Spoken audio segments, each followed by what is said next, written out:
오늘 사랑하는 우리 성도님들을 위하여 주님이 주신 말씀은 구약성경 이사야 43장 1절부터 13절입니다. 이사야 43장 1절부터 13절까지입니다.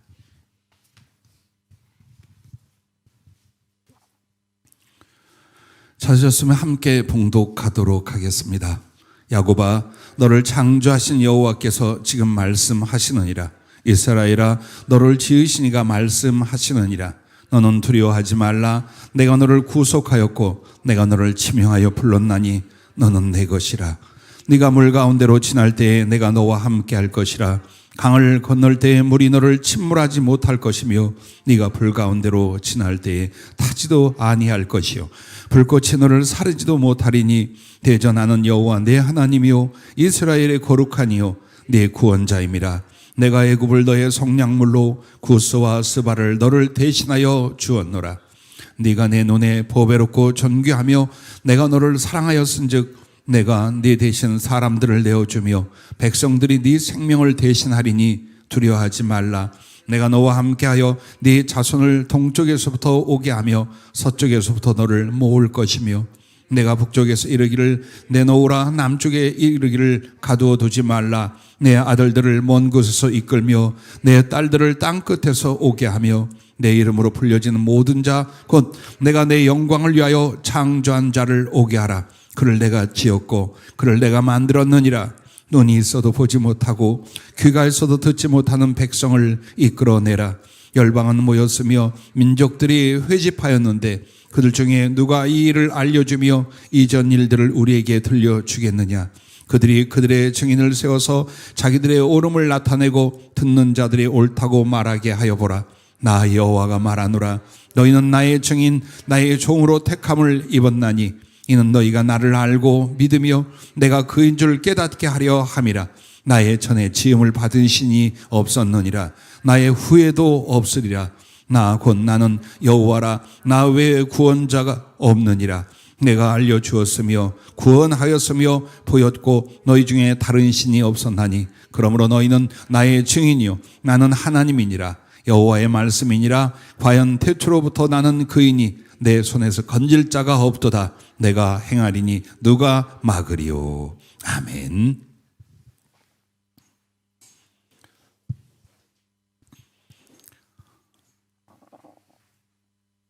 태어나 지금까지 꽤 많은 시련과 어려움의 시간들을 산 것 같습니다. 그리고 우리의 선배나 부모님의 시대에도 전쟁이나 환란이 많았습니다.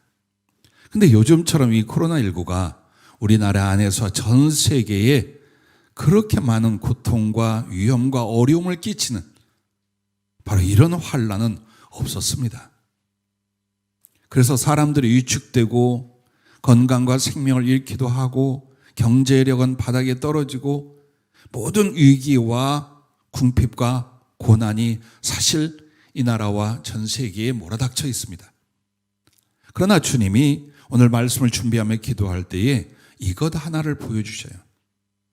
자, 아담과 하와를 주님이 만들고 에덴 동산을 설치하셔서 그들을 거기에 두었을 때 이 지구 전체가 에덴 동산이었느냐?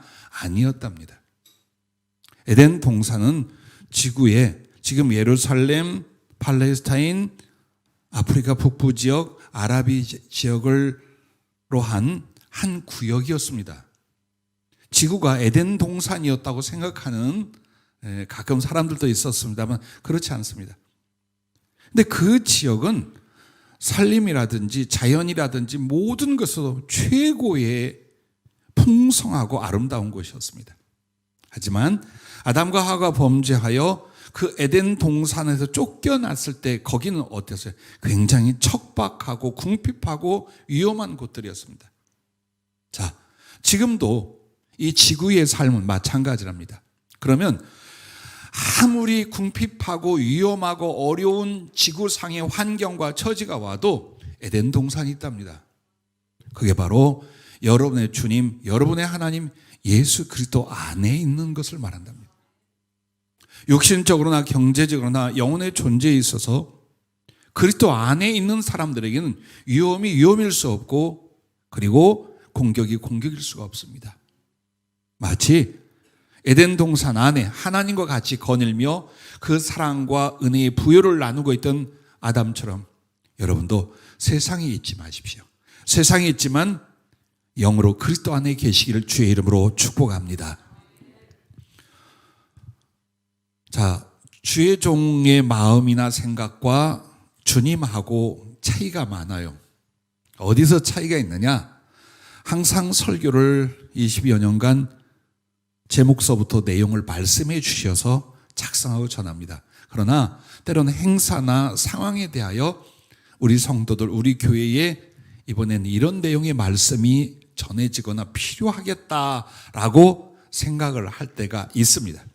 저는 정말 여러분의 그 사랑과 헌신의 눈물겨운 특별 작정 예물을 드린 그것에 대하여 주님의 마음이나 주님의 어떤 메시지를 그 방향에서 전해드리는 것이 시기적으로 우리에게 마땅하고 또 우리 안에 나름대로 더 큰 감사와 보람과 기대를 가질 수 있지 않을까라고 생각을 했어요. 하지 말래요. 몇 번을 기도하는데 내가 너를 사랑한다 그래요. 아멘 그랬죠. 그랬더니 그게 제목이다 그래요. 그래서 내가 너를 사랑하느니라 하시면서 주님이 우리를 사랑하는 세 가지가 있답니다. 물론 수천 가지가 구체적이겠지만 성경적이고 전체적으로 볼 때에 세 가지 큰 나를 사랑하는 주님의 사랑이 있답니다. 오늘은 이걸 전해라. 몇 번 기도하는데도 강하게 이걸 전해라 라고 말씀을 주셨어요. 자, 다시 한번 우리가 살았던 삶과 봤던 은혜 속에 주님이, 하나님이 나를 어떻게 사랑하셨는지 그 사랑의 시작과 깊이로 오늘 빠질 수 있기를 주의 이름으로 축복합니다. 할렐루야. 자, 그 첫째가 사랑하사 창조하셨다라는 것입니다. 오늘 이사야 43장 1절 상반절에 보면 이렇게 말씀을 시작합니다. 야곱아 너를 창조하신 여호와께서 지금 말씀하시느니라. 이스라엘아 너를 지으신 이가 말씀하시느니라. 그렇습니다. 오늘 우리에게 말씀하는 분은 우리를 창조하고 지신 하나님이십니다. 내가 존재케 되는, 무에서 이렇게 존재케 될 수 있는 하나님의 창조와 지으심, 이 배경이 뭐냐 이 말이에요. 이 과정이 어떠했느냐 이 말이에요. 그것은 바로 너무나 사랑하시고 너무나 기뻐하사, 바로 이것인 것입니다. 자, 성령이 우리에게 느낄 수 있도록 성경 안에 어떤 내용들을 적용을 해 주셨어요. 하나님이 우리를 지으시고 창조하신 것이 어떤 사랑이었는가를, 그 첫째가 나를 아담처럼 지으셨다라고 했어요. 아담처럼. 즉 아담은 인류의 시조요, 우리의 조상으로 옛날에 이렇게 살았고 이렇게 성경에 기록이 되었어가 아니라는 거예요. 그를 창조하시고 지으셨던 그 마음, 그 본질, 그 거룩한 행위와 바램과 목적이 오늘 너도 똑같다라는 거예요. 즉 아담과 또 다른 나에 대한 주님의 설정이 아니라는 거예요.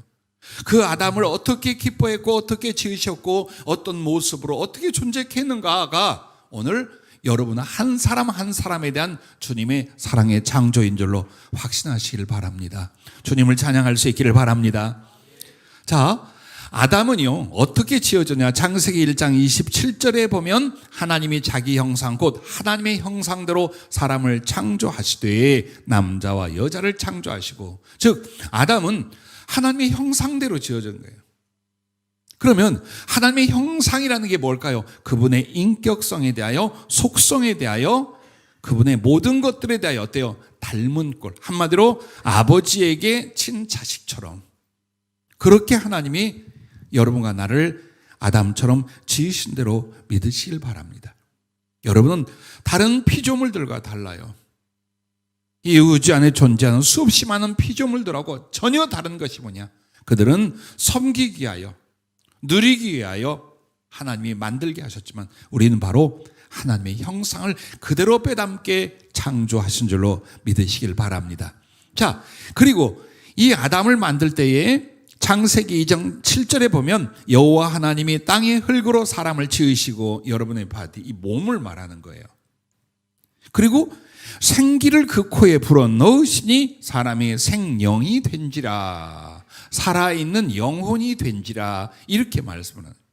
그러면 여러분, 코에 생기를 넣었다는 건, 코는 호흡과 생명에 대한 상징이기도 하고, 실제로 한 인간이 뇌로 직결하는 통로, 외부에서 뇌로 직결하는 통로가 코입니다.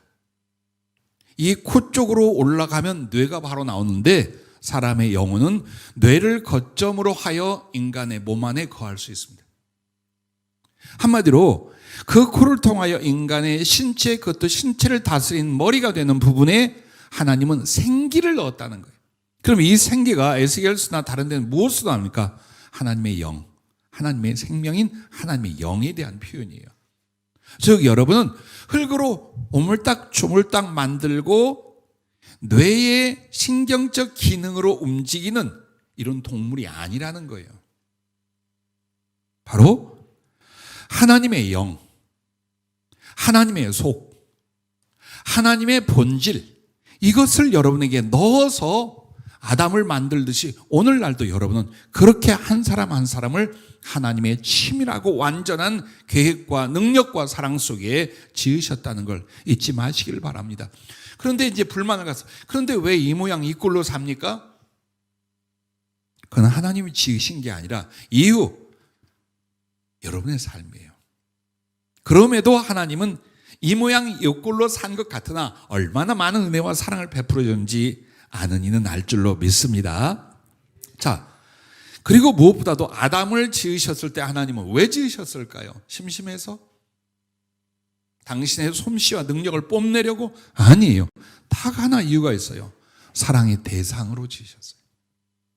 즉 우리를 하나님이 대량으로 인류를 만들어 놓고 어떻게 하나 보자, 반은 치고 반은 살리고, 이런 식의 계획과 섭리가 아니에요.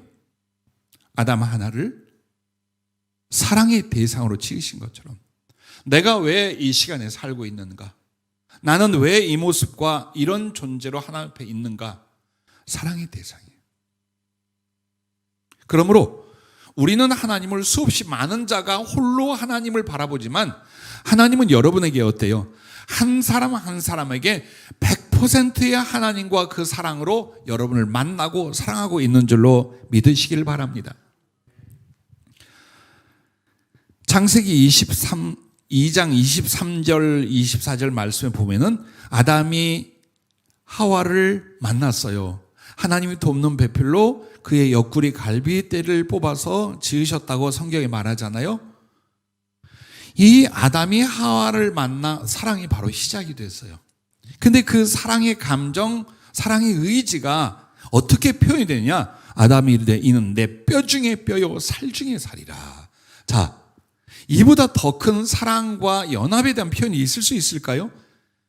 이것을 남자에게 취하였으 즉 여자라 부르리라 하니라. 이러므로 남자가 부모를 떠나 그의 아내와 합하여 둘이 한 몸을 이룰지로다. 자, 이 말은 에베소서에 바울이 뭐라고 합니까? 그리스도와 교회의 비밀이라고 말합니다. 사랑의 비밀이야. 즉 교회의 한 구성원인 나하고 주님의 관계가 아담과 하와의 사랑의 관계의 대상으로서의 사랑이라는 거예요. 그래서 여러분은 이 세상에 지어졌을 때에 흙으로 몸은 만들고 영은 하나님이 여러분에게 넣어주시고 이렇게 말하는 것은 원리예요. 그러나 영적인 본질은 뭐냐? 예수 그리스도의 갈빗대를 뽑아서 그 사랑의 대상으로 여러분을 아담에게 하와처럼 주님의 신부, 주님의 사랑의 대상으로 창조하신 것을 믿으시기 바랍니다. 할렐루야. 그걸 일러주는 거예요. 그래서 주님은 심장이 찢어져 남은 모든 피를 쏟아내셨잖아요. 그것이 아담이 갈빗대를 뽑아낸 것과 같은 거예요. 주님의 터트린 심장의 피로써 나를 사랑으로 살렸고 사랑의 대상으로 거듭나게 했잖아요. 그래서 여러분과 나는 이런 말을 하는 거예요. 나는 예수님의 갈빗대로 만들어진 그분의 신부, 그분의 사랑의 대상이야. 이것이 사실입니다. 이것이 주님의 마음입니다. 여러분의 존재 이유라는 것을 잊지 마시기를 바랍니다. 자, 그래서 여러분이 아담을 생각할 때 그 사람이 잘못해서 우리가 이런 죄인으로 살지가 아니에요. 아담을 어떻게 지었는지, 어떤 사랑과 기쁨으로 사랑하여 지으셨는지가 오늘 나를 지으신 방법과 목적과 기대라는 것을 확신하시길 바랍니다. 또한 성경에 또 한 사람의 이야기를 꺼냈어요. 주님이 나를 지으시기, 그게 뭐냐? 나를 이삭처럼 낳으신 하나님이라고 했어요. 믿음의 조상으로서 우리가 아브라함을 성경에 거론해 주셨습니다. 그리고 아브라함이 정말 얼마나 하나님을 사랑했는지 아브라함은 종이라 부르지 않고 내 벗이라, 내 친구라라고 친히 하나님이 말씀하실 정도예요. 근데 이 사람에게 다 좋은데, 다 있는데 가장 필요로 할 만한 자식이 없었어요. 자, 자식이란 존재가 부모란 사람들에게 어떤 것인가 보세요. 사람은 하나님의 본질과 성품과 그리고 그의 거룩한 행위를 따라 사랑을 위해 존재합니다. 하나님도 자기 안의 사랑의 속성과 본질을, 이 사랑은 어때요? 나타내고 전하고 이루어가는 거예요. 그처럼 사람을 보세요. 어려서 태어나서 부모의 사랑을 받고 부모를 사랑합니다. 친구들을 만납니다. 그리고 나중에 연인을 만나고 아내를 갖고 남편을 갖습니다. 이 과정이 전부가 뭐냐?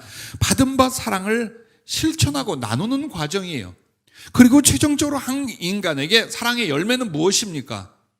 아내와 남편을 통하여 낳는 자식이라 이 말이에요. 그냥 어떻게 생물학적으로 자식이 생긴 게 아니에요. 사랑을 위하여 두 사람이 만났고 이 사랑의 결실, 즉 더 집중하여 사랑할 대상이 누구냐? 부모의 사랑을 나누고 이룰 자가 누구냐? 그 자식들이라 이 말이에요. 그러니 아브라함에게 외아들 이삭을 얻게 하는데 얼마큼의 세월이에요? 100년, 100세가 되어서 낳았어요. 그러면 이걸 영적으로 주님이 어떻게 적용을 해 주시냐 보세요.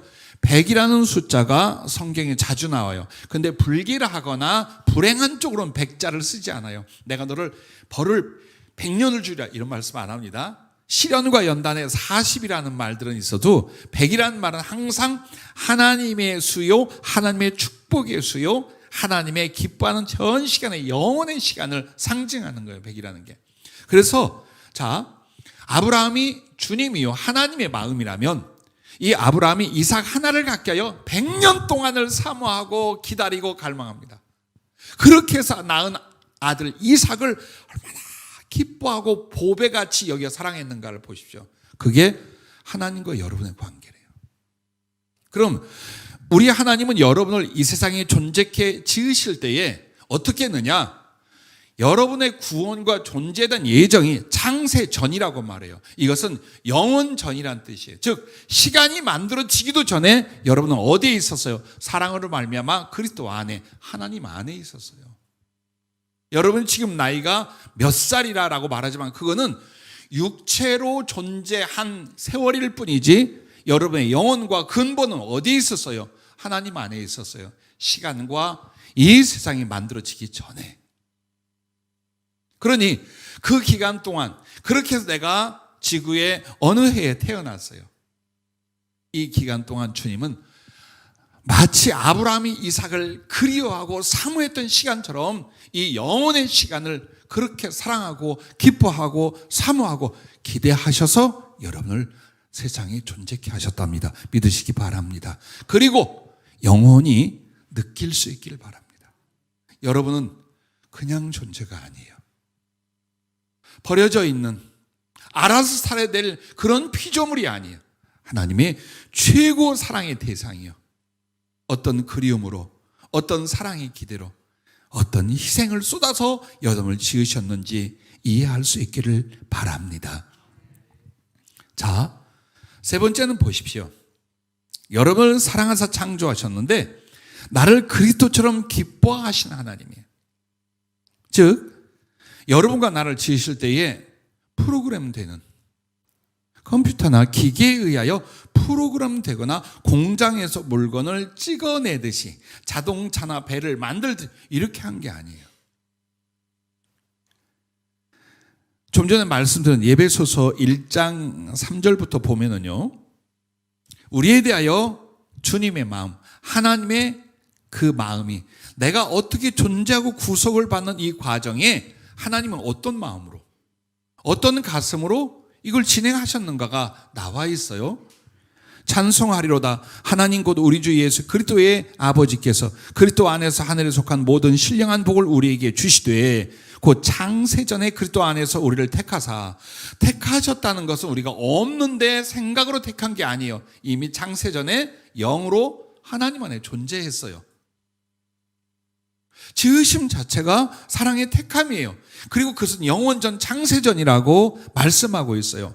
근데 보세요. 우리를 사랑 안에서 그 앞에 거룩하고 흠이 없게 하시려고 그 기쁘신 뜻대로 우리를 예정하사 예수 그리스도로 말미암아 자기 아들들이 되게 하셨으니 이는 그가 사랑하시는 자 안에서 우리에게 거저 주시는 바 그의 은혜의 영광을 찬송하게 하려는 것이라 라고 하는데, 성경을 자세히 보면은, 개정된 성경에 보면은 이 에베소 1장 4절과 5절 사이에 이 말씀이 있어요. 4절에 보면 그리스도 안에서 우리를 택하사 우리로 사랑 안에서 그 앞에 거룩하고 흠이 없게 하시려고 라고 나와 있죠. 그리고 5절에 그 깊으신 뜻대로 우리를 예정하사인데, 그게 이렇게 해석이 가능하답니다. 그게 뭐냐? 우리로 사랑 안에서 이 부분을 어디로 붙이느냐? 5절로 넘어가는 거예요.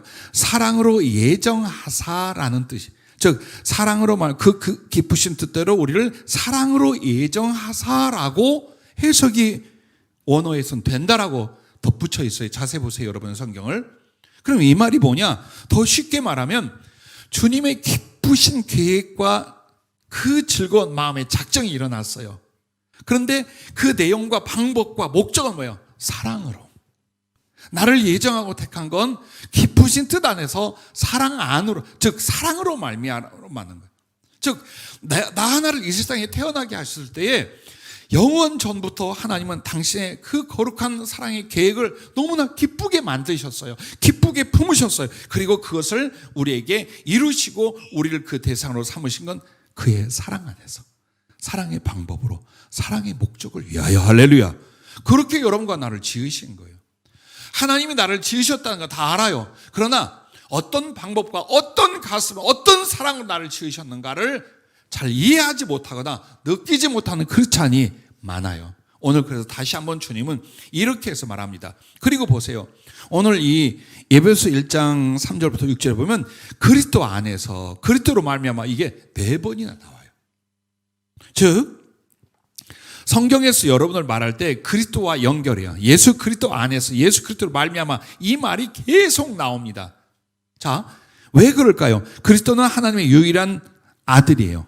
그리고 하나님의 사랑의 대상이에요. 그리고 하나님의 형상이며 영광이고 하나님의 본체와 상속자예요.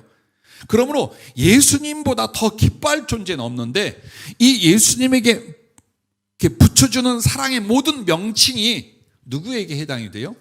여러분에게 해당이 돼요. 한번 보세요. 예수님을 뭐라고 말하시면서 아버지가 기뻐하셨는가? 근데 그 예수님 향한 아들이라는 명칭부터 시작하여 모든 수식어, 사랑의 대상의 수식어가 오늘 성경 전체에 여론을 두고 말하고 있어요. 비유가 아니에요. 예수 그리스도를 사랑하는 그 아버지, 그를 기뻐하시는 우리 하나님은 바로 이 예수 그리스도 안에서, 예수 그리스도로 말미암는 건 예수님으로 말미암아, 예수님을 기뻐하듯, 예수님을 사랑하듯 너를 그렇게 기뻐하고 사랑하는 거야 라고 말씀하시는 것입니다. 믿으시기 바랍니다. 그래서 하늘나라에 가면은 예수님이 하나님의 유일하신 독생자 아들이시잖아요. 그럼 여러분은 뭐라고 하냐? 여러분도 하나님의 아들이라 해요. 하나님의 딸이라 해요. 그래서 예수 그리스도를 사랑하고 기뻐하고 수여하는 모든 주님의 사랑이 그대로 우리에게 적용이 된다. 바로 이것을 여러분이 다시 한번 돌아보시랍니다. 그래서 그리스도를 사랑하고 기뻐하듯이 나를 사랑하고 기뻐하여 지으셨다는 사실. 그러므로 여러분과 나는 오늘 어떤 은혜를 받았느냐, 어떤 기도 응답으로 말미암아 하나님이 나를 이만큼 사랑했다, 그걸 확인하는 게 아니에요. 존재 자체에서 나라는 한 인간이 전혀 없는 가운데 이렇게 존재한 이 창조에서부터 여러분 뭘 알아야 돼요? 하나님이 그 무엇보다도 사랑하셔서 나를 있게 하셨구나. 이 뿌리, 이 근본을 확신할 수 있기를 주의 이름으로 축복합니다. 자, 두 번째, 하나님이 여러분과 나를 사랑하는 그 사랑은 사랑하사 구속하심, 바로 이 부분입니다.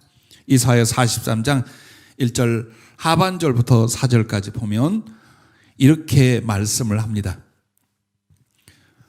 너는 두려워하지 말라. 내가 너를 구속하였고 내가 너를 지명하여 불렀나니 너는 내 것이라 라고 말합니다. 여러분 보세요. 하나님의 사랑이 나에게 일용할 양식을 주었어요. 나의 질병을 고쳐줬어요. 기도했더니 없는 아들이 생겼어요. 사업이 잘 됐어요. 예, 은혜예요. 감사할 일이에요. 그러나 무엇보다도 여러분과 내가 누구냐, 내게 다가오신 주님의 사랑에 가장 중심이 뭐였느냐예요.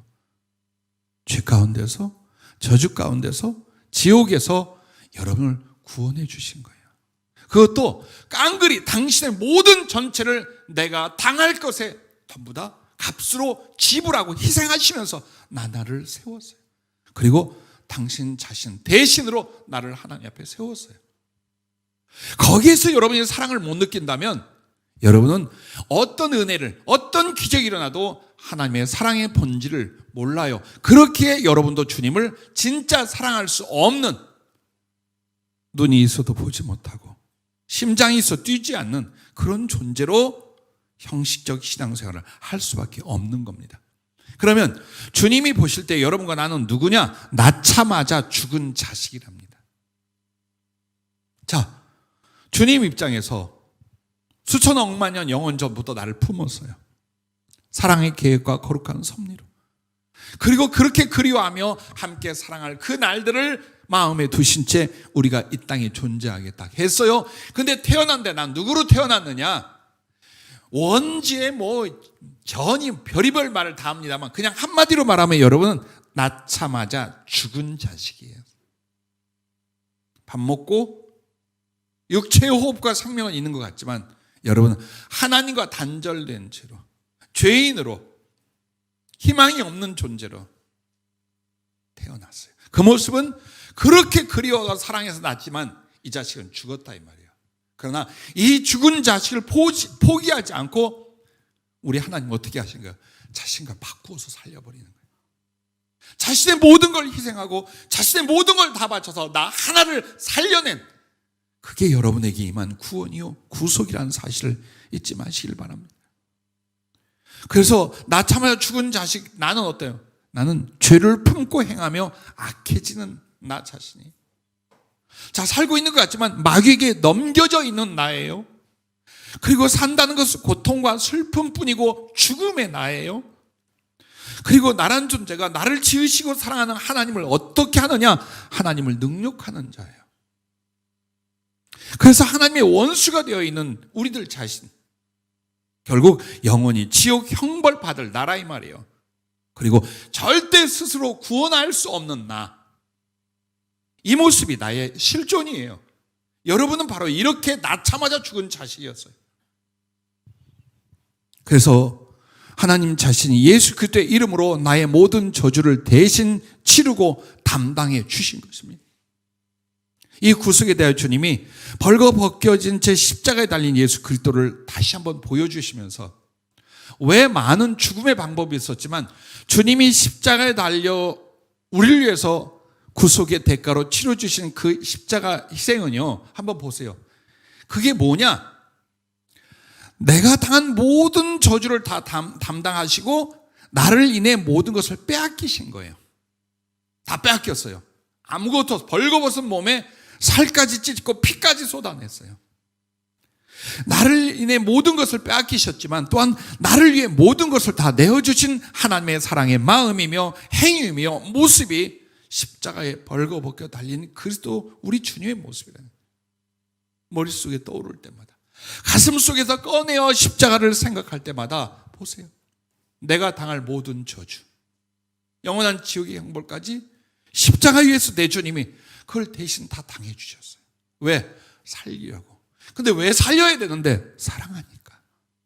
그리고 그 사랑을 이루게 하여 대신 죽고 대신 지옥당하고 대신 모든 능력과 저주를 받으시고, 그렇게 해서 하나님의 영광도, 그분의 아름다움도, 그분의 거룩함도, 그분께 돌아갈 모든 찬양과 영광조차도 다 빼앗겨버린 거예요. 동시에 그 빼앗김은 또 나에게 어때요? 모든 걸 내어주신 거예요. 살아갈 수 있도록, 구원받을 수 있도록, 그리스도를 사랑할 수 있도록 우리에게 당신의 옷까지 맞아, 그리고 벗은 몸에 그 찢어내는 살점들까지, 남은 피 사지에서 흘리다 못해 심장에 고여있는 것까지 찢어 터뜨려서 우리에게 내어주시는 거예요. 그래서 여러분의 고향이, 여러분의 거듭남이 어디에 있느냐? 십자가에 있는 거예요. 그 십자가의 주님을 묵상하고 기억하고 교제하면서 날마다 하나님이 어떻게 나를 사랑하시는지, 그 사랑의 내용이 무엇인지, 나는 이 사랑을 위하여 어떻게 살아야 될 것인가, 계속해서 여러분한테 씨앗과 열매로 나타날 수 있기를 주님의 이름으로 축복합니다. 오늘 이사야서에 보면은 제가 청년 때 주님을 영접하고 회개하고 돌아와 죽을 목숨 살아났어요, 실제로. 그리고 얼마 안 돼 은혜를 받고서 이 성경을 읽다가 이렇게 이 구절을 본 거예요. 대저 나는 여호와 내 하나님이요 이스라엘의 거룩한 이요 내 구원자임이라. 내가 애굽을 너의 속량물로 구스와 스바를 너를 대신하여 주었노라. 네가 내 눈에 보배롭고 존귀하며 내가 너를 사랑하였은즉 내가 내 대신 사람들을 내어주며 백성들이 네 생명을 대신하리니. 구약 시대에 이스라엘 지키기 위하여 여러 나라가 희생을 했고, 이스라엘을 공격하거나 악을 행하면 하나님이 그들에게 보수하고 지켜주고 이런 내용을 말하는 거예요. 근데 나에게는 이 일이 실제로 그때 있었어요. 하나님을 인정하지만 중고등학생 때에 교회 몇 번 나갔어요. 하나님 계시다고 인정하고 그 다음에 종교란에는 기독교라고 썼어요. 그러나 교회를 다닌다든가 그 하나님을 알고 섬긴다든가 그로 말미암아 구원을 얻고 하나님 나라가 어떻게 해야 되나 아무런 개념도 마음에 받아들임도 없었어요. 오직 몸뚱이 하나로 내가 원하는 꼭 올림픽 나가 금메달 따는 거, 그리고 체육과 교수가 되고 지도자가 되는 거, 이걸 위하여 모든 걸 다 하려고 살았어요. 그러다가 척추 부서져 다리 부러져 온몸이 다 엉망진창이 되어 고칠 수 없는 불구가 됐어요. 남은 게 뭘까요? 증오와 고통과 두려움밖에 없어요. 하루하루가 지옥 같아서 죽으려고 몇 번을 하다가 그때 내가 사랑을 받은 사람들이 있어요. 한 자매와 40대 중반의 어머니와 고등학생, 이렇게 세 식구가 사는 가족이었어요. 그들이 우리 집 근처에 이사 왔고 그런 인연으로 친해졌어요. 근데 이 가족들이 나를 신앙으로 전도하고 이끌려고 얼마나 많이 기도하고 노력했는지 몰라요. 심지어는 그 자매와 우리 어머니가 사랑하고 친해져 결혼을 시켜서 자살하지 않고 그래도 살아갈 수 있도록 하려고 계획을 다 세웠어요. 이 부분에 대하여 불구예요. 20대 초반에 성질만 어마어마하고 아무짝에 없는 불구의 청년에게 딸을 기꺼이 주어 가정을 이루게 하려고, 그래서 살리려고. 그 집사님의 어머니는 그런 분이었어요. 그래서 계획과 결정을 내렸어요. 그리고 날짜를 잡으러 어머니와 저를 만나러 이 자매랑 오기로 했는데 안 오고 가보니까 세 사람이 다 죽었어요. 그때 당시 주변에 있는 어디 공장에서 흘러나오는 신나 약품과 그리고 집에서 그 연료로 쓰는 연탄가스가 배합되어서 가족이 두세 시간 만에 다 절명을 했어요. 그리고 우리 집에 오는 날은 화장해서 청평댐에 가서 뿌린 날이었어요. 그 충격으로 하나님을 찾기 시작했어요. 그들이 나에게 전해주려 했던 예수님, 그리고 하나님의 나라, 이게 지워지지 않는 거예요. 더 심각한 고통과 번뇌가 일어나고 이젠 정말 죽어버려야지 하겠는데 이게 잊혀지지가 않는 거예요. 내가 죽는다 하면 난 참 그들이 말하고 내가 인정했던 하나님과 그날에 갈 수 없어. 왜? 구원받은 일이 없어. 죄 가운데 살았어. 이건 내가 알아. 나는 지옥이야. 지옥이 없다 하더라도 나는 그냥 소멸되고 존재하냐. 죽음의 실체에 대하여 내가 고민할 수 있도록 주님이 느끼게 하기 시작을 해요. 그리고 그 가족들이 어떤 어려움 속에서 어떤 신앙으로 거듭나고 또 그 사랑으로 나를 위해 기도하고 신앙으로 이끌려고 했는지 이게 이제 겹쳐지기 시작한. 그래서 그 하나님을 만나려고 가까운 교회에 나갔고 거기서 기도하다가 십자가에 달린 예수님이 직접 나타나 주셨어요. 그리고 살아났어요. 자, 이 성경 구절 그때 백성들의 생명을 대신하여 내가 너를 구속하고 살렸다라고 하죠. 나는 이것이 영적 비유가 아니에요.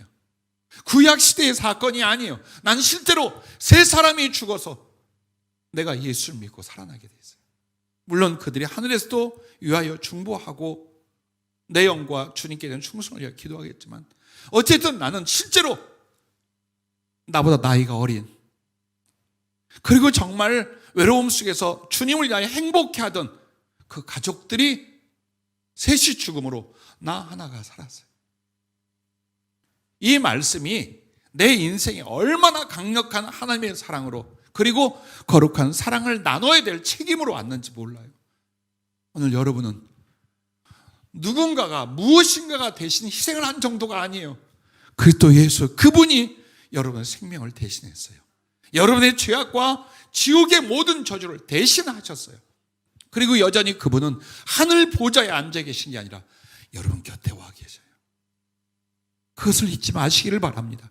내게 임한 이 구원, 이 믿음으로 말미암아 살아가는데 삶은 초라해, 생활은 어려워. 그게 문제가 아니에요. 나는 하나님의 사랑으로 지음받고 나 참아서 죽었는데 우리 주 예수 그리스도로 말미암아 당신과 나를 바꾸어서 나를 살려놓았으니 얼만큼 나를 기대하고 사랑하실까? 그걸 잊지 마세요. 그래서 여러분의 신앙생활에는 가장 중요한 게 종교적인 행동과 행위들이 아니에요. 예수 그리스도 우리 하나님과의 사랑의 교제와 교통이 실제로 인격 속의 생활 속에 일어나는 그 문제예요. 그러므로 그 사랑으로 내가 이기고 그 사랑으로 살아나고 그 사랑으로 그리스도를 위한 사랑의 헌신과 죽음도 기꺼이 감당하고 바로 여러분은 그 깊이로 들어갈 수 있기를 바랍니다. 그러나 보십시오. 여러분과 나를 구속하셨어요. 그러나 그 구속은 한 번으로 끝나는 게 아니에요. 즉 어느 한때의 시간으로 여러분은 다 여기서 넘어간 게 아니에요. 여러분의 구원은 주의 부르심으로 사는 동안 내내예요. 죽는 날까지 이 구원에 대하여 우리 주님이 어떻게 합니까? 지키시고 성숙하게 하고 보호하시고 채우시고 회개케 하고 그렇게 해서 구원을 이루어가는 거예요.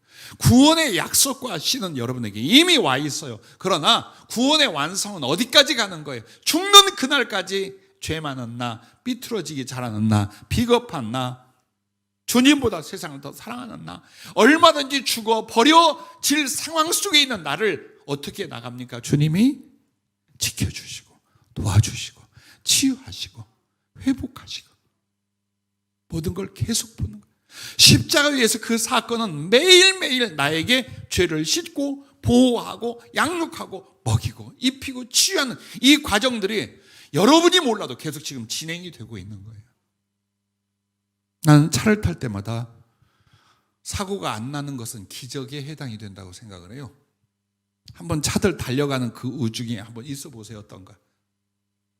잘 가. 매일 일상이야. 우리의 삶 속의 일상들은 항상 위기와 위험에 영적으로나 그리고 상황과 환경적으로 절대로 이렇게 평안하게 살아갈 수 있는 곳이 아니에요. 그런데 이런 삶의 진행은 누가? 주 예수께서 구원의 완성과 그 결승점을 향하여 날마다 씻어야 하고 보호해야 되고 먹여야 되고 함께 해줘야 되고 자빠지고 넘어지면 가 일으켜줘야 하고 이 과정을 통해 천국까지 구원을 이뤄가는 줄로 믿으시기를 바랍니다. 그래서 여러분은 이거 한번 따라해 보실래요? 언짢은 내용이요. 나는 사울이며 압살롬이었고 가룟 유다였다. 그들 이야기는 나의 인격과 삶의 모습들이에요. 그런데 주님이 어떻게 합니까? 그걸 끄집어내고 고치시고 치료하고 바꾸시고, 그러게 하여 당신 살과 피와 가슴을 계속 집어넣고 이 과정을 통하여 구원의 사람, 그래도 그리스도를 사랑하는 사람으로 여러분을 만들어 오신 것, 바로 이게 주님의 구원인 줄로 믿습니다. 그래서 언제 여러분 기억하세요. 아담의 가슴에 사랑했던 하와, 그게 바로 예수님 앞에 나라는 거예요. 뼈 중에 뼈요, 살 중에 살이로다. 그래서 아담이 어떻게 합니까? 그렇게 하나님을 사랑했고 순종을 했어요. 근데 아내가 뼈 중에 뼈요, 살 중에 살이라는 그 하와가 배반을 했어요. 죄를 범했어요. 그리고 죽을 지경에 갔어요. 아담이 어떻게 합니까? 죽음의 길을 같이 가요. 왜 그랬겠어요? 나도 한번 따먹어 볼까? 너 맛있어, 나도 맛있어. 우리는 이렇게 주일학교식 이야기를 만들어냅니다. 자, 내 뼈 중에 뼈요, 살 중에서요, 내 한 몸이라 했어요. 이 사람이 죽음의 길을 가요. 나 혼자 살려고 하겠어요? 행여 나의 속죄, 내가 이 여인을 버리지 않고 이 여인에게 함께 죽음의 길을 가면서 살려낼 수 있기를 기대했다는 거예요. 아담이 그래서 어쩌면 하나님께 대한 그 순종치 못함은 조금도 격려하거나 칭찬할 내용이 아니에요. 그러나 주님과 우리 사이로 빗대어 볼 때 아담은 죽음에 빠진 자기 사랑하는 여자를 위하여 함께 죽음의 길을 가요. 그렇게 해서 살리기를 원해요. 이게 예수님의 가슴, 우리를 위한 예수님의 행위랍니다. 그래서 여러분은 아담의 가슴에 있는 하와, 바로 이 모습처럼 주님이, 내가 주님을 배반하고 내가 주님 앞에 죄 가운데 던져지고 때로는 주님 앞에 정말 파렴치하여 말할 수 없는 영적 상태의 삶의 존재 있을지라도 그 낮아진 곳에, 그 넘어진 자리, 피 흘리는 곳에 주님은 여전히 또 쫓아오시는 거예요. 죽어도 함께 죽고 살아도 함께 사는 것, 이것이 하나님의 사랑, 주의 구속의 사랑이라는 걸 죽는 그날까지 잊지 마시기를 바랍니다. 자, 세 번째, 우리를 어떻게 사랑하시냐? 사랑하사 상속하심이라는 이 부분입니다. 상속이라는 것은 자기의 모든 재산을 넘겨주는 거예요. 사람의 말로 치자면. 그러나 하나님이신 우리 예수 그리스도, 그분은 여러분과 나에게 상속자로 세웠다는 건 자신과 자신의 모든 영광과 소유를 다 내 것이 되게 하는 거예요. 네 거다. 이 나라가 너의 것이고 나의 모든 능력이 너의 것이고 그리고 내가 너의 소유이다. 그래서 이 상속이라는 건 하늘나라의 한 부분을 우리에게 주시는 게 아니에요. 하나님과 그의 존재와 그의 모든 소유를 다 여러분에게 넘겨주는 거예요. 왜? 그의 사랑이야. 내림으로 가는 그 사랑처럼 하나님도 자기 안에 두시지 않는 거예요. 자기의 그 거룩한 소유를 다 우리에게 주심으로써 사랑의 열매와 완성을 이루시는 거예요. 그래 여러분은 오늘 좀 힘들고 어렵고 사업이나 물질로 좀 힘들어도 자부심을 갖고 믿음의 극지를 가지세요. 하나님과 그의 모든 소유가 누구의 것? 마스크 썼다고 대답을 안 해요 지금. 여러분의 믿음은요 입으로 시인하는 대로예요. 보세요. 절대로 아멘 하는 분들 말씀이 금방 가물가물해져요. 근데 실수라도 아멘 하잖아요. 이게 뇌리 탁 베껴 가슴으로 와요. 자, 3분의 1 대답하시죠. 이사야 43장 5절부터 7절에 보면 하나님께서 이스라엘을 흩어버리십니다. 포로되게 하고 도망가게 하고, 그래서 그들의 보금자리에서 완전히 고난의 지경으로 떨어지게 하는 거예요. 그랬는데 그럼에도 불구하고 동서남북 각 나라 각 지역 역사 속에서 당신의 백성들을 불러 모으겠다는 거예요. 그러면 이 말씀을 오늘 우리에게 한번 적용해 봐요. 하나님이 우리를 불러 어디로 데려가는 거예요? 용인으로는 아닌 것 같아요. 우리를 부르시는데 어디로 부르는 거예요? 주님의 나라로 데려가는 거예요. 이 세상에 흩어져 있고 죄와 세속이 우리를 착고로 묶어 있다 할지라도 주님은 감옥에서 풀어낼 것이며 포로된 자를 다 불러내는데 어디로 부르냐 이게 주님 보좌 앞 그 나라로예요. 즉 한마디로 결국에는 하나님 나라와 그 모든 것들이 다 우리를 위하여 준비되어 있고 우리는 그것을 소유 상속하게 하여 주님이 부르시고 인도해내는 줄로 믿으시기를 바랍니다. 그래서 첫째는 이걸 생각하세요. 우리는 이미 하나님의 아들이에요. 이미. 즉 죽어서 천국 가서 하나님의 아들, 하나님의 자식이 되는 게 아니라 이미 여러분은 하나님의 아들이요 자식이에요. 그러면 누가복음 15장 22절에 아버지의 것을 가지고 나가서 허랑방탕하고 거렁뱅이 되어서 아버지께 뉘우쳐 돌아오는 그 소위 말하는 탕자 이야기에 나와요. 그런데 나가 있는 동안은 마음으로는 아버지와 자식이지만 삶의 실존과 아버지의 것을 소유하고 누리는 데 있어서는 아무 상관이 없게 된 거예요. 우리가 예수님 밖에 있을 때처럼. 그러나 그 아들이 돌아옵니다. 돌아와서 나는 아버지의 아들이라 내가 여김 받으려고 안 합니다. 나를 그냥 종 중에 하나로 여겨 주시옵소서 하는데 아버지가 어떻게 합니까? 아버지는 종들에게 제일 좋은 옷을 내어다가 입히고 손에 가락지를 끼우고 발에 신을 신기라 라고 말했어요. 자, 이게 지금 여러분에게 주어진 거예요. 하늘에서 주어지는 게 아니라 세상에 있다가 죄 가운데 있다가 하나님의 은혜의 부름을 받고 이제 회개하고 믿음으로 돌아왔잖아요. 그럼 여러분도 그 아버지가 거렁뱅이 자식에게 세 가지를 줍니다. 금가락지를 끼워주고 새 옷을 입혀주고 좋은 신을 신겨줘요. 이게 우리에게 지금 하나님의 아들이요 자식으로서 일어난 인증 마크예요. 그럼 보십시오. 금가락지는 뭐냐? 믿음 안에 말씀과 성령을 주사 그 자녀와 상속자로 인치심이에요. 그 상징을 지금 말하는 거예요. 손에 가락지는 아버지의 권세예요. 근데 이걸 빼서 누구에게 주냐? 아들한테 주는 거예요. 그게 너는 구원받았다. 너는 내 자녀다. 너는 내 상속자라는 어때요? 약속이고 인침인 거예요. 그게 금가락지로 이미 여러분은 주님 앞에 받았잖아요. 믿음 안에서. 응? 이미 하나님의 금가락지, 당신의 모든 권세와 소유를 나에게 주시는 장남, 맏아들로서의 그걸 받았어요. 믿으시기 바랍니다. 누리시기 바랍니다. 느끼시기를 바랍니다. 자, 그렇게 하고 옷은 뭐냐? 거렁뱅이로 해서 옷이나 제대로 입고 가렸겠어요. 근데 가장 좋은 옷을 내어다가 입혔어. 이거는 거듭난 하나님의 자녀 신분을 가르쳐 말하는 거예요. 즉 내가 외적으로나 인생 속에서 사람들의 보기엔 별거 아닌 것 같아. 그러나 나는 어떤 존재냐? 하나님의 자녀로서 거듭난 신분.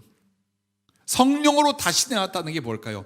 하나님의 자녀가 되었는데 바로 그 신분이 되었다는 거예요. 그래서 우리는 세상에서 이렇다 저렇다 옷을 많이 입었지만 실제로 여러분 그리스도로 옷 입고 하나님의 친자녀된 거룩한 옷을 입은 줄로 믿습니다. 자, 신발이 나옵니다. 맨발로 얼마나 참 힘들고 어렵게 그리고 구차하게 살다가 아버지 집에 돌아왔을까요?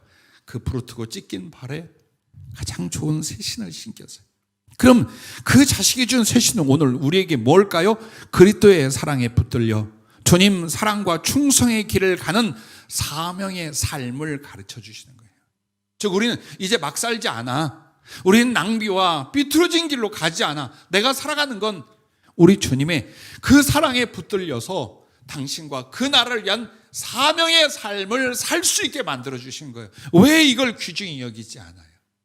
왜 돈보다, 세상의 권세보다, 사업보다 왜 이것들을 훨씬 기뻐하고 감사하고 가슴 속에 자랑하지 않아요? 왜 우리는 예수 믿을 때 뭐가 잘 되거나 기도응답 때 이게 하나님의 영광이라고 왜 우깁니까? 응? 은혜의 일부예요. 수차 뒤에 있는 거예요. 그런 것들은 진짜 하나님께 감사하고 영광 돌리고 여러분이 크게 기뻐하고 자신감을 가져야 될 것은 여러분이 하나님의 자녀가 됐어요. 믿음과 성령으로 인쳐주셨어요. 그리고 내가 거듭났잖아요. 나의 존재와 인격과 나의 신분이 하나님의 사람으로 거듭났잖아요. 그리고 내가 어딜 가고 있어요? 세상 거 주워 먹으러 다닙니까? 응? 거렁뱅이로 삽니까? 아니잖아요. 물질 때문에 인간관계 짤짤매면서 신앙인인지 사명자인지 아예 그거 다 던지고 이루고 다닙니까? 그건 나가 있는 탕자의 거렁뱅이 모습이에요. 돌아왔잖아요. 사는 방향을 정하셨고 사는 목적과 이유를 가졌잖아요. 근데 그것이 나의 의지예요? 그리스도의 그 사랑이 나를 너무나 강하게 붙들어 나도 이 주님을 사랑하여 이 사명으로 산다. 이거 여러분이 결정했고 가나안도 여러분 가고 있잖아요. 기뻐하십시오. 자긍심을 가지십시오. 그리고 이미 그때 모든 부요가 이 인침 가운데 여러분의 것이 되어 있음을 믿으시기 바랍니다. 그래도 내가 세상에 살면서 이건 필요하고 이건 주의를 필요합니다. 예, 그 믿음 안에 구하세요. 그리고 여러분은 사랑과 순종으로 살아보세요. 세상에서 하나님이 주신 것들로 하나님의 자녀요 그리스도를 사랑하는 사명자로서의 달란트를 넉넉히 주실 줄로 믿습니다. 그리고 보세요. 하나님과 그 나라를 예비해 놓으셨어요. 그러니까 여러분과 나 어때요? 이 땅에서 너무 희망을 키우지 말아요. 이 땅의 삶에서 무엇을 얻고 이루겠다 이쪽의 희망을 주님 나라 가는 것보다 더 앞세우지 마세요. 참 비참하고 외로워요. 한번 생각해 보세요. 내가 나이가 이만큼 되어서 몇 년 동안 이걸 이루고 몇 년 동안 이걸 돼야 돼. 주님 아시죠? 이게 내 욕심이 아니라 주님의 영광 때문에. 아니요. 잘 생각해 보세요. 거기에 두지 말아요. 근본 내 소망은 주님 만나는 날. 주님께 이 거추장스러운 고통과 죄성의 육신의 옷을 벗고 가장 진실하고 순수한 사랑으로 예수님의 얼굴을 직접 배우는 그날, 그곳, 이게 가슴에 사무쳐 있어야 돼요. 그거예요. 그리고 이것만이 우리의 진실이고 우리의 이후 미래의 사실이에요. 없어. 이 땅의 건 다 탈락시킬 거예요. 다 벗어버릴 거예요. 근데 여기다 마음과 인생과 영혼을 쏟으면 주님 앞에는 가겠어요, 솔직히? 그래서 주님이 그렇게 살지 말라고 우리를 시련하고 연단하고 그거 넣고 왜? 잃어버리게 만드는 거예요. 이 미련을, 이 욕심을 주님과 그 나라보다 더 사랑하는 것들을 잃어버리게 만드는 게 은혜인 줄로 믿으시길 바랍니다. 그래서 아무튼 여러분은 하늘나라를 직접 보지 못하며 상세히 몰라도 그동안 성경을 통하여 혹은 간증을 통하여 혹은 기도하면서 여러분이 생각하고 느꼈던 바로 하나님 나라, 이것을 이미 예비해 놓으셨습니다. 그리고 여러분과 내가 어느 날 새털처럼 가벼워지면 아침에 일어나야 되겠는데 일어날 때마다 여러분 어때요? 머리 아프고 허리 결리고 몸 무겁고 또 출근해야 되나 오늘은 또 하루 어떻게 그러잖아요. 근데 딱 여러분 일어났는데 너무 자유롭고 가벼워요. 그럼 하늘나라 가 있는 줄로 믿으시기 바랍니다. 여러분이 꿈에도 그런 주님 한번 배웠으면 하는데 주님이 여러분 딱 앞에 앉았어요. 그러면 여러분 하늘나라 간 거야. 즉 우리가 육체로부터 벗어난 세상을 떠나는 것 정말 순식간이에요. 어느 날 한순간이에요. 그리고 그것이 언제 우리에게 은혜로 주어질지 몰라요. 그러므로 준비하는 것과 설레이고 사모하는 것이 땅이 아니라 하늘이 될 수 있길 주의 이름으로 축복합니다. 발버둥치고 아파도 모든 삶이 사실은 그렇게 중요한 게 아니었어요. 주님이 이 속에서 고생하며 하늘에서의 위로가 무엇인가를 알게 하는 수고의 시간들일 뿐이에요. 그래서 여러분에게 주님과 그 나라가 준비되어 있음을 믿으시기 바랍니다. 자,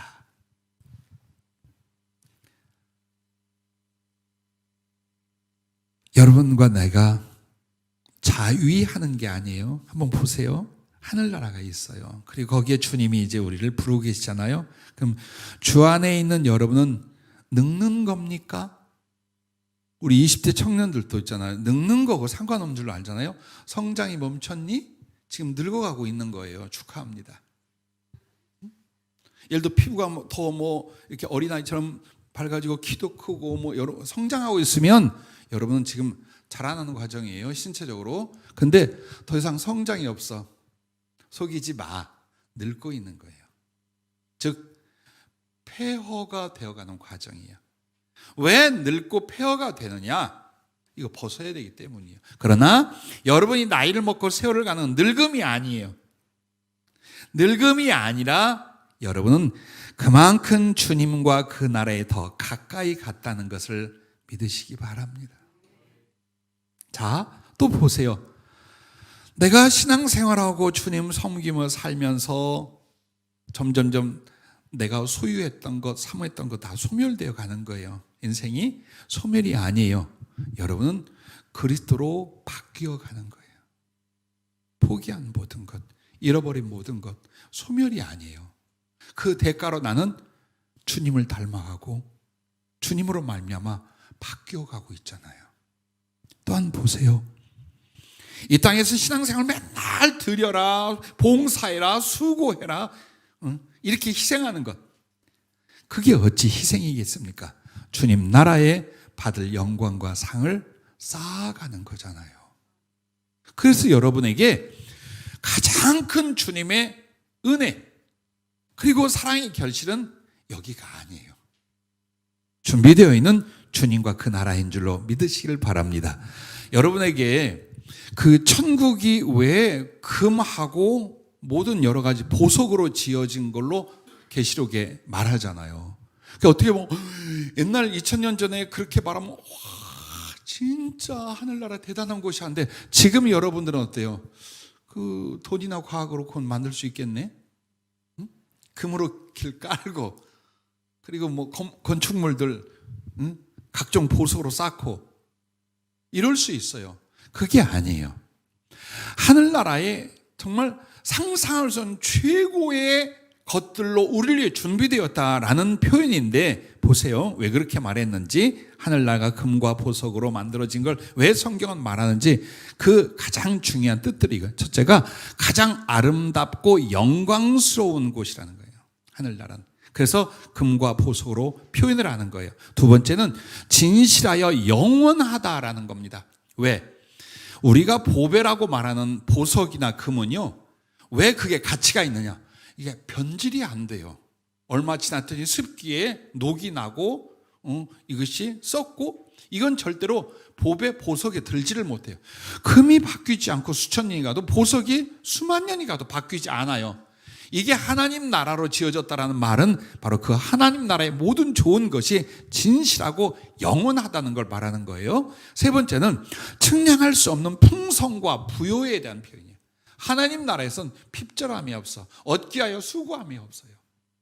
모든 것에서 넘치고 넘치는 풍성과 부요에 대한 상징이에요. 또 네 번째는 하나님의 속성과 영광을 나타내는 거예요. 그 금이 그리고 그 각종 보석들이 하나님의 거룩한 성품이나 속성들을 나타내는 거예요. 즉 하나님 나라는 엉뚱한 곳이 아니다. 하나님의 그 자연스럽고 완전한 속성과 성품이 우리에게 그대로 재현되고 누려지는 곳이다를 금과 보석으로 나타내는 거예요. 그 다음에 세상에서 하늘의 보화를 쌓은 자들에게 주신 상이라는 상징을 갖고 있는 거예요. 그래서 주님이 마태복음 6장 20절부터 뭐라고 말할까? 너희 보화를 하늘에 쌓으라라고 말해요. 이 말은 우리가 사는 동안에 하나님의 은혜의 기회가 뭐냐? 땅에서 하늘에 쌓아 올린 선한 일들과 사랑과 주님을 기쁘시게 하는 것들은 전부 다 어디로 올라가느냐? 하늘에 내가 누리고 차지할 상급과 영광으로 올려보내는 거예요. 그래서 내가 만든 보화, 내가 수집한 이 보화를 하늘에 올려보내어 거기 가서 내가 영원한 하나님의 보화를 누린다라는 상징이 금과 보석으로 만들어진, 즉 하나님 나라는 그냥 만들어 놓은 거 네가 알아서 살아가 아니에요. 내가 지금 만들고 있는 거예요. 하나님 나라에 나의 누릴 것들을 여러분 지금 만들어가고 계신 거예요. 그게 하늘에 사랑과 충성 등을 인하여 보화를 쌓아가는 거예요. 바로 이 나라가 여러분을 위하여 만반의 준비를 다 마치고 신부가 단장한 것처럼 여러분을 기다리고 있음을 믿으시기 바랍니다. 그게 주님 사랑이에요. 그렇게 해주고 싶었어요. 우리 끝과 영혼을 당신과 당신의 모든 것으로 다 채워 누리게 해주고 싶은 거예요. 그래서 지었고, 그래서 구원했고, 오늘 우리에게 그 거룩한 영광과 사랑의 부요를 위하여 이 삶을 살게 하고 계신 걸 믿으시기 바랍니다. 자, 끝으로 그러면 여러분과 나는 어떻게 살아야 된다는 거예요. 이사야 43장 8절부터 13절에 보면 너희는 하나님의 증인, 나의 증인이라고 말합니다. 그렇습니다. 우리도 내 하나님을, 내 예수님을 사랑한다면 그분의 증인이 되는 거예요. 그럼 어떻게 증인이 되느냐? 첫째는 하나님을 존귀히 섬기는 사랑을 여러분이 증거하는 거예요. 아유, 예수 믿어도 저렇게 미쳐서 믿네. 그 말 들으세요. 나쁜 쪽으로 말고 너무 예수님을 섬기고 높이다 보니까 사람이 이해가 안 되는 거예요. 자기는 저렇게 어려우면서, 자기는 이렇게 욕먹으면서, 자기는 인생을 못 누리면 어떻게 예수님이라면, 하나님이라면 저렇게 받들고 섬기고 희생하려 할까? 그게 어때요? 하나님 앞에서, 그리고 세상 앞에서, 그리고 내 양심 앞에서 여러분 증인이 돼야 돼요. 제일 두려운 건 이 세상에서 누군 줄 알아요? 하나님이 아니에요. 잘 못 느끼니까. 내 양심이에요. 내 양심에 하나님 내게서 어떤 분이에요? 가장 존귀하신 분, 가장 사랑받으실 분, 가장 높임을 받으실 분, 나의 모든 참음과 희생을 통해서 우리 주 예수 그리스도가 존귀 여김을 받으신다면 난 내 목숨이라도 바칠 수 있고 어떤 능력과 궁핍이라도 감당할 수 있어. 이게 누구의 가슴이에요? 빌립보서 1장 20절에 나오는 바울의 가슴과 삶이었어요. 이게 여러분과 나도 보세요.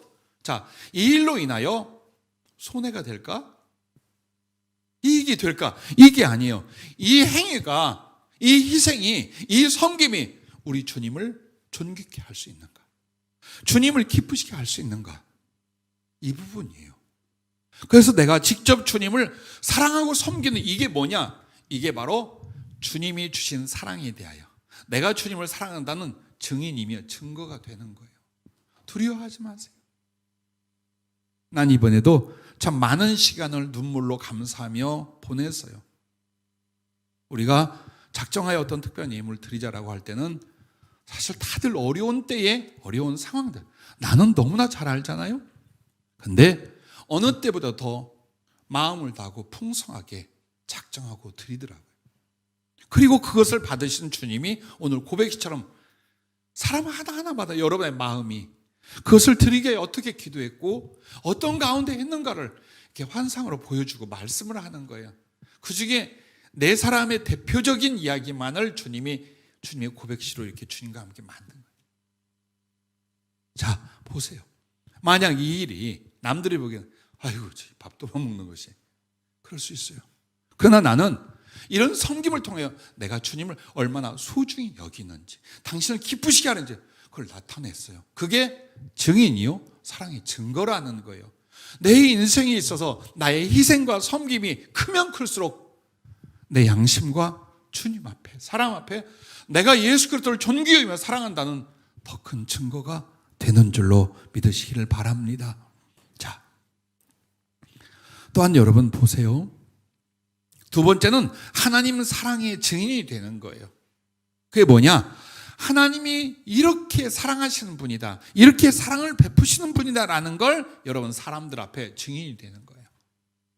그냥 막 똑같이 살고 똑같이 힘들어하고 똑같이 인색하고 똑같이 얻으려고 싸우고, 이건 하나님 사랑을 받은 사람들의 모습이 아니에요. 여러분과 나는 더 많이 소유하고 다른 사람을 밟고 디디어 나의 유익을 얻는 사람들이 아니에요. 이미 받은 바 주님 사랑을 퍼주고 나눠줌으로 말미암아 우리 하나님이 얼마나 사랑하는 분인지, 사랑이 많으신 분인지에 대한 여러분은 증인이 되는 거예요. 그게 사랑의 갚음이에요. 그게 예수며 그냥 하루를 살고 어쩌다 예배드리고로 하지 말아요. 주님 앞에 직접적으로 당신을 사랑하고 섬기는 증거를 가졌으면 이제 그걸 가지고 어디로 가느냐? 사람에게 가는 거예요. 그래서 여러분들은 하나님께 받은 은혜와 복의 증인들이 될 수 있길 주님의 이름으로 축복합니다. 사람 섬기는 건요, 어떻게 되냐? 믿음의 행함이 있어야 돼요. 생각은 다 있어요. 해야 된다라는 거 다 알아요. 근데 믿음의 행함이 계속돼서 습관이 돼야 돼요. 그리고 이 습관은 여러분에게 사랑을 실천하는 성품을 만들어 주셔요. 그러니까 한마디로 영혼들을 사랑하는 사랑의 증거는 행위로만 끝나지 않아요. 그리스도의 인격적 성품으로 만들어지고, 그 사람은 그 사랑에 있어서 어때요? 능력 있는 자가 되고, 그 사랑을 인하여 행복하고, 그 사랑을 인하여 그리스도를 높이고, 그 사랑을 인하여 자기에 돌아오는 모든 영광과 상급을 누리게 되는 줄로 믿으시길 바랍니다. 주님이 이야기를 하나 하셔요. 엘리야 때의 사르밧 과부, 정말 가난하고 마지막 한 끼 먹고 죽을 만한 상황이었잖아요. 근데 그가 엘리야 선지자를 섬기며 하나님의 말할 수 없는 축복을 받지요. 그리고 그의 제자는 엘리사 시대에 또 비슷하게 엘리사 선지자를 도운 수냄 여인인데 이 사람은 아주 부자예요. 주변에서 정말 내로라 할 만한 귀부인이요 부자였어요. 그러니까 굉장히 극과 극한 상황의 사람들인데 이게 같이 연결되어 성경에 나와요. 그 이유를 아느냐 그러셔요. 이와 같답니다. 하나님과 이웃을 섬겨 사랑하는 건 가난해도 못하는 것이 아니고 부하다고 다 할 수 있는 것도 아니다. 오직 진실한 믿음과 사랑의 사람들만이 감당하는 복이다라고 말씀해 주시는 거예요. 자, 난 아무것도 없어. 너무 가난해. 내일 어떻게 될지 몰라. 그러니까 못하는 거야가 아니라는 거예요. 사라복 과부는 마지막 날 한 끼 하나님 말씀 때문에 주의 종 섬기고 하나님의 사람을 살렸어요. 그리고 나 돌아온 건 상상할 수 없잖아요. 자, 수냄 여인 너무나 많아. 그러면 그 수냄 여인이 예를 들어서 그 당시에 부자가 얼마나 많았겠어요? 그 당시에 떵떵거리고 잘 사는 사람들이 얼마나 많았겠어요? 그들이 이 외롭고 나그네로 사역하고 있는 엘리사와 그 사환을 섬긴 사람이 없어요. 즉 부자라고 해서 다 주님과 사람을 사랑하고 섬길 수 있는 게 아니라는 거예요. 즉 믿음의 진실함과 그들에게 있어서 뭐가 하나님은 사랑의 진실함이 있는 그 사람들이 가난해도 부해도 얼마든지 하나님을 사랑하고 이웃들을 사랑할 수 있는데 그게 뭐예요? 하나님 앞에 최고의 복이라는 거예요. 즉 복은 받아서 누리고 쓰는 게 아니에요.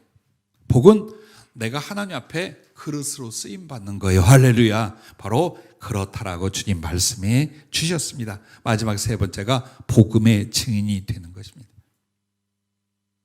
어제도 우리 청년들이 오래간만에 모여서 성경 공부와 영적 점검을 나눴어요. 근데 그 본문이 바로 이사야 6장 이사야 선지자가 사명으로 변화되고 세워지고 되는 과정을 성령이 주셨어요. 누가 사명자일까요? 누가 주님의 종일까요? 신학교를 나와서 안수를 받은 사람이 사명자고 주의 종입니까? 그것은 세상 제도에 있어서 그와 같아요. 그러나 영적 세계, 하나님 앞에는 누가 사명자입니까? 받은 바 이 사랑과 구원을 이기지 못해서 이 사랑과 생명을 전하지 않고는 살 수 없는 사람들이 사명자요 주의 종들이에요. 그러나 이것은 하나님의 선택이 아니에요. 누구에게나 해야 될 거룩한 의무인데 하는 사람이 있고 안 하는 사람이 있을 뿐이에요. 잊지 마세요. 시간이 없어요. 여러분, 여러분을 인하여 예수 믿은 사람이 몇 사람이 있어요, 인생에? 여러분 때문에 예수님을 영접하고 세례받은 사람은 몇 명 있어요? 여러분 때문에 주님을 사랑하게 된 사람은 얼마나 있어요? 여러분 때문에 예수 믿고 주의 종이 된 사람은 얼마나 있어요? 보세요. 무엇을 고민하고 살았어요?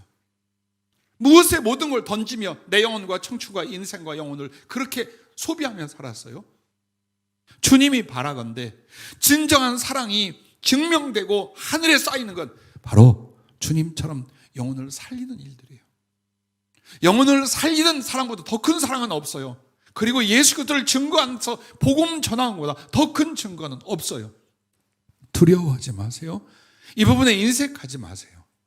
왜 말만 듣고 행동으로 안 옮기려 합니까?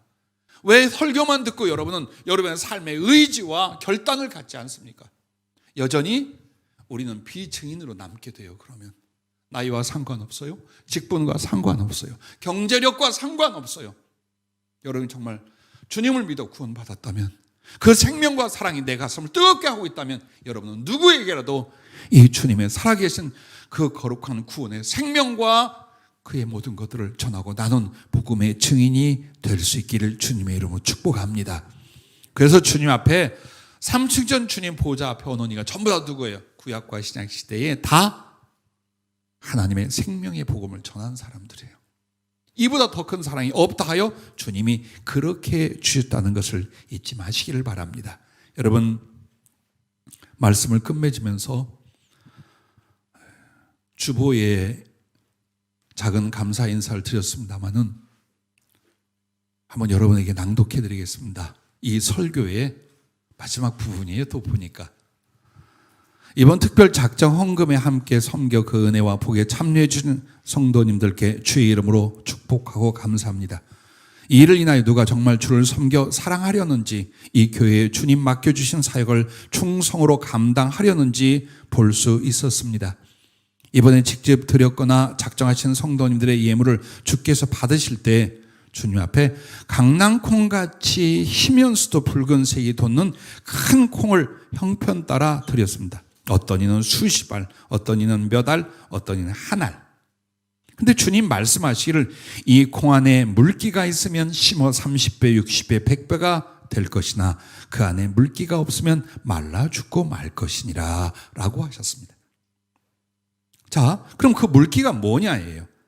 그 강낭콩은 우리의 순종 흰색과 붉은색 사랑을 나타내는 땀과 눈물과 피가 스며 있으면 이게 물기랍니다. 순종과 사랑을 위한 땀과 눈물과 피가 우리가 드린 예물 안에 스며 있으면 그 콩은 주님의 사역에 있어서나 우리 자신에게 갚으시는 하나님의 은혜에 있어서 30배, 60배, 100배를 이룰 것이라고 하셨습니다.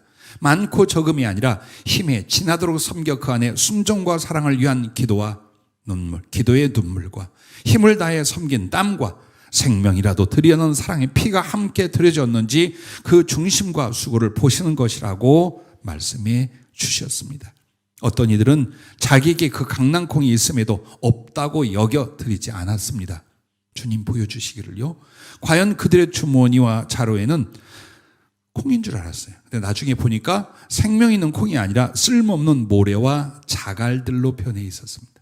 이건 여러분 해석을 안 해드려도 무슨 말인지 알 거예요. 그리고 주님이 기도 중에 이 말씀을 직접 하셔요. 나의 사랑을 받고도 나를 사랑하지 않는다면 그는 나의 자녀가 아니다. 그는 내게 속해 있지 않기에 내 사랑을 알아도 그 사랑을 나누고 이룰 수 없는 것이다. 너도 네게 사랑과 은혜를 받은 자가 그 사랑을 배반하고 저버릴 때는 너의 사람으로 생각하지 말라. 그런 자가 결코 너의 동지나 형제가 되어 나의 길을 같이 갈 수 없느니라 라고 하셨습니다.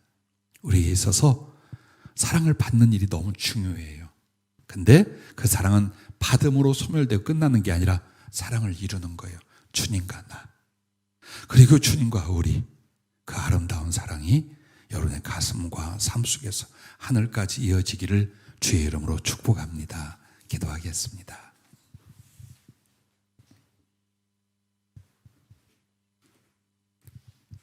내게 무엇을 주실까 하여 설레이지 말고 내가 언제 사랑하는 주님을 만나 그날에 갈까 하는 설렘이 우리 삶의 모든 소망과 믿음과 사랑이 되게 하여 주시옵소서.